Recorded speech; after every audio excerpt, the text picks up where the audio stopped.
Mayoritas siswa yang mengalami keracunan di 2 kecamatan di Bandung Barat berangsur-angsur membaik dan telah diperbolehkan pulang. Status kejadian luar biasa atau KLB keracunan makan bergizi gratis di Kabupaten Bandung Barat, Jawa Barat pun resmi dicabut. Jumlah kasus 1.315 orang, pasien sudah pulang atau sembuh 1.241 orang, yang masih dirawat 74 orang. Alhamdulillah, kondisi pasien yang masih dirawat menunjukkan progres kesembuhan yang baik.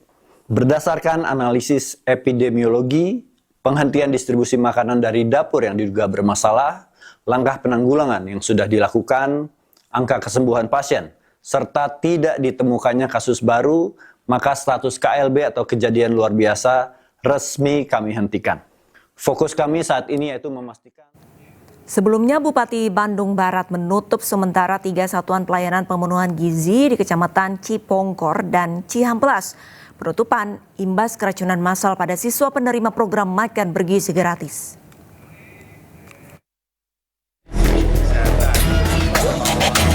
Pemerintah Kabupaten Bandung Barat meninjau dapur SPPG Makmur Jaya, Desa Cijambu, Kecamatan Cipongkor, Kabupaten Bandung Barat dengan melihat 3 tahapan yang harus dilalui sebelum sajian makanan bergizi gratis dikonsumsi pelajar.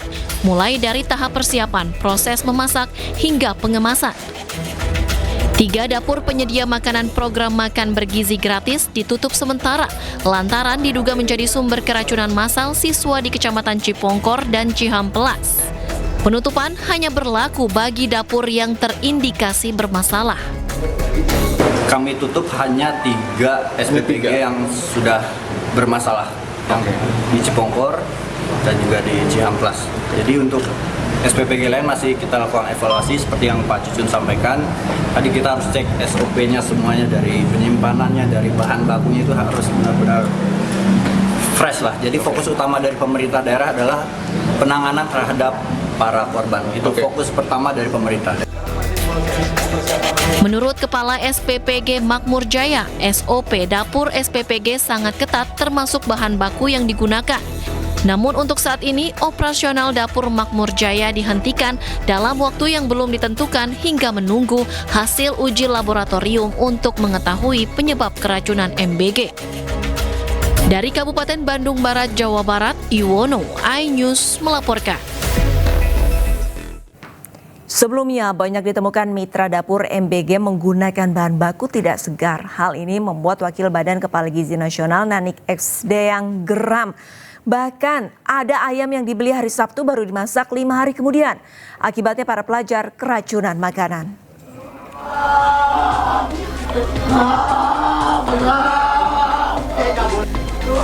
Korban keracunan akibat makanan bergizi gratis di Kabupaten Bandung Barat sudah mencapai 1.333 orang.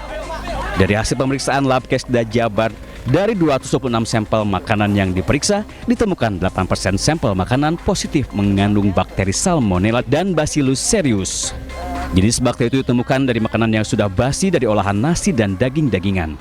Dari 226 sampel yang kami dapatkan dari 12 Dinas Kesehatan Kabupaten Kota dan sudah 28 kali frekuensinya.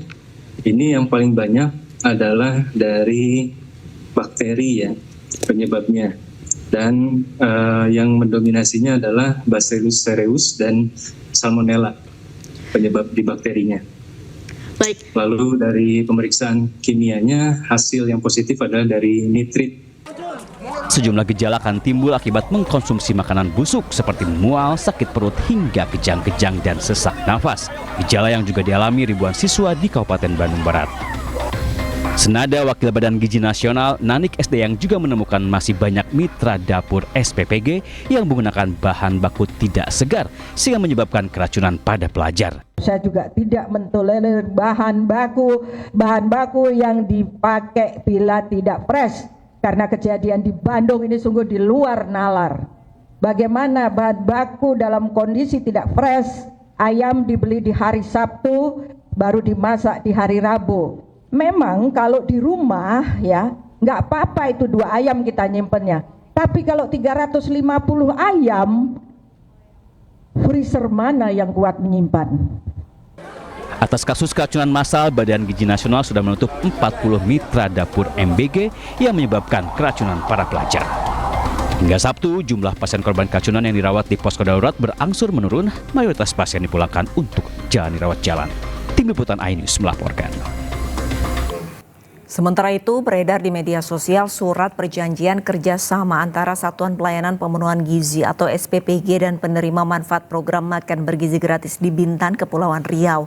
Isi surat tersebut meminta sekolah merahasiakan jika terjadi keracunan.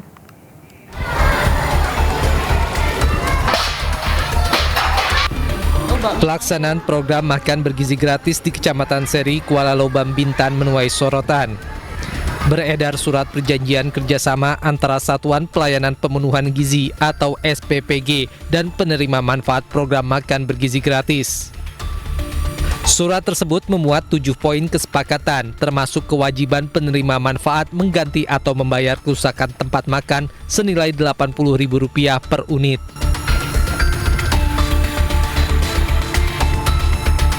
Poin lain yang juga menuai sorotan adalah klausul penerima manfaat yang diminta menjaga kerahasiaan jika terjadi kejadian luar biasa seperti keracunan atau kondisi yang dapat mengganggu kelancaran program.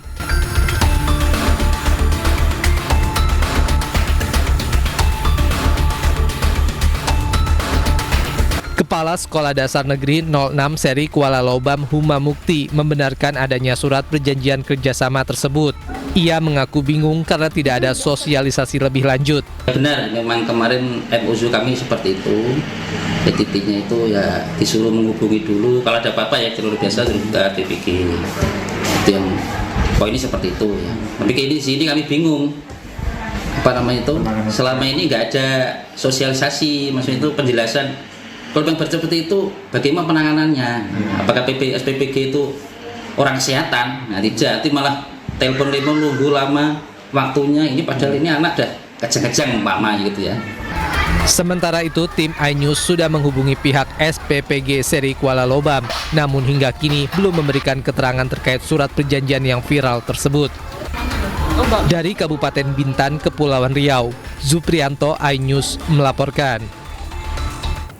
Pemirsa, usai tiba di tanah air dari kunjungan kenegaraan ke sejumlah negara, Presiden Prabowo berencana akan memanggil Kepala Badan Gizi Nasional Dadan Hindayana dan pejabat terkait untuk membahas kasus keracunan terkait program MBG.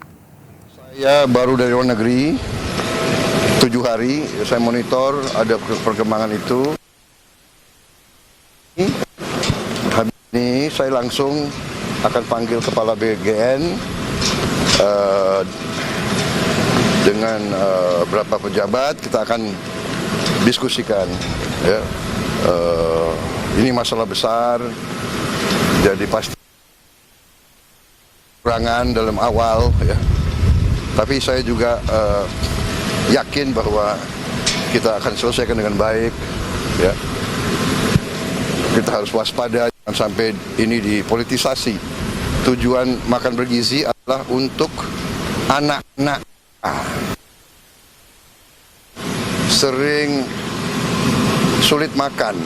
Mungkin kita ini makan lumayan, mereka tuh makannya hanya nasi pakai garam.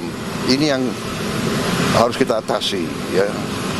Untuk memberi makan sekian juta pasti ada hambatan, rintangan, ini kita atasi.